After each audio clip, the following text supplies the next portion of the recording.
Welcome back. I'm Lynn from Enlightened Bodywork, and this is Let's Up Our Game. Today I want to talk to you about a book, actually a series of books by Dr. Masaru Emoto.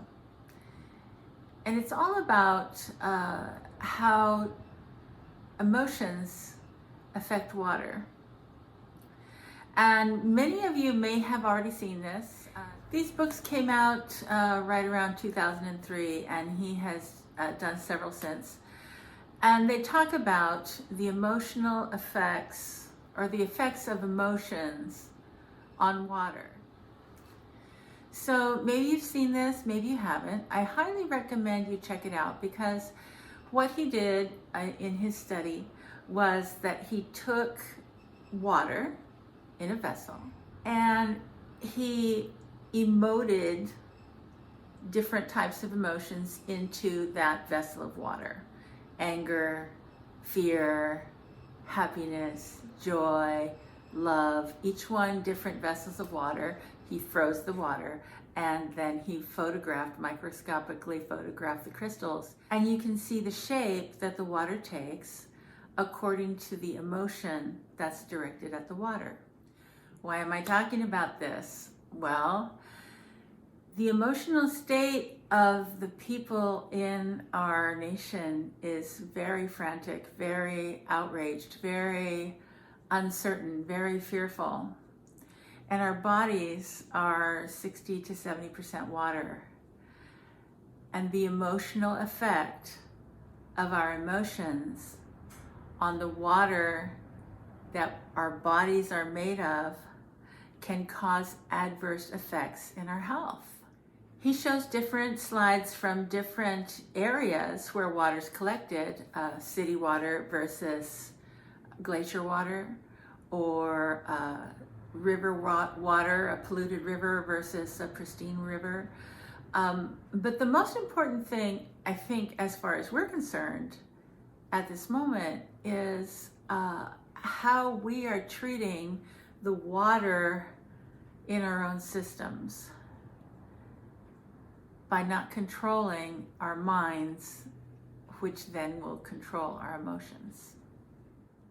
The three things that are important in having a healthy immune system are a healthy diet, exercise, and a positive mental attitude. When we're off balance emotionally based on external factors in life, disease can begin to grow in our bodies. Anger is like poison. It's poison. Jealousy is like poison. Revenge is definitely poison. All of these things are toxic to your system.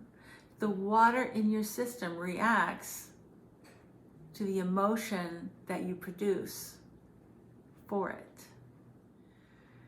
One of the treatments I do is watsu, and I do it in a salt-filtered pool in my backyard that's 95 degrees, and it's an amazing experience. But part of what's amazing about it is that the water diffuses the emotional tension in a person's body while they're having the treatment, if they let go. A lot of people have control and can't let go, but the ones who can, it's almost like getting to that point in a relaxation process where you forget you even have a body, because you're weightless. There's no gravity, and you're just being being danced through the universe. It's just an amazing experience of something that we talked about before, is detaching yourself from your five senses. You forget you even have a body. But what's cool for me in this kind of doing this kind of work is that because I'm sensitive to energy, because I'm sensitive to a person's emotional pain body, as that emotion releases from the body, it transfers through the water that I'm standing in as well. So I can feel what's happening and the release of that negative energy or negative emotion that's in that person's body, and I feel it dissipate. Another thing that I do that prior to or in between sessions is I actually treat my pool. I know it sounds woo-woo, but this is what I do. I actually treat my pool with the crystal singing bowls or the metal Tibetan singing bowls with sound vibration and love energy, healing energy put into the water in between sessions, and just kind of energetically program it to receive all of that all of the time in between sessions. So the water's like really charged up and ready to go when people come in for their watsu treatment. I was listening to a man, his name is Sadhguru. He is really making quite a presence in raising awareness about spirituality and what that really means. And he was talking the other day about structuring your drinking water. And I had heard this before, and I heard it again when I listened to him talk about it. And there's a ritual that you can do that you take the water from the tap or wherever it is you get your water, and you put it into a copper vessel, and you put it in a place where it's almost like your water altar. You make your water altar, and you light a candle and put flowers, but basically you bless the water, you put love in the water, you program that water for health and happiness and joy and love and all of the wonderful things that you want for yourself. And you let it sit for 20 minutes, or you can let it sit for overnight and allow it to accumulate what you've programmed it for. And in the morning, when you drink the water, it's like silky. It's silky. And you can feel it nourishing your cells as you drink it. A little bit different, actually a lot different than the tap water that comes right out of the tap before it's been programmed. This is something I do now because it's amazing. And as I was doing it, I thought about Dr. Emoto's book, and I thought, people need to remember this. This is important because 80% of chronic illness is preventable.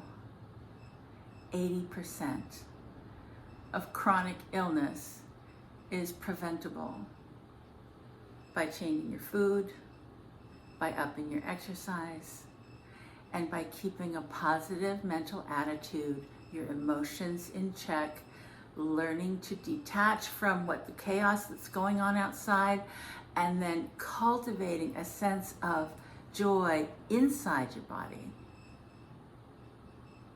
It's an amazing thing. It sounds like, oh, that's just too easy. No, we need drugs, no. We need so fewer drugs than we're taking as a nation. And I hope that you will, get Dr. Emoto's book or read about it online, and educate yourself about what we're putting out, the emotions that we're generating inside of us have an adverse effect on ourselves, and then they ripple out to everybody else. Because I work in water, I know how it affects me. Because I work with water, I know how it affects me. I'm one of the healthiest people I know. In fact, my sister asked me once, how come you never get anything? Knock wood. But I structure my life in such a way as to be as healthy as I can. So I'm telling you my secret, and I hope that, maybe you'll try it. and let me know. Okay? I'm Lynn from Enlightened Bodywork. Have a wonderful day.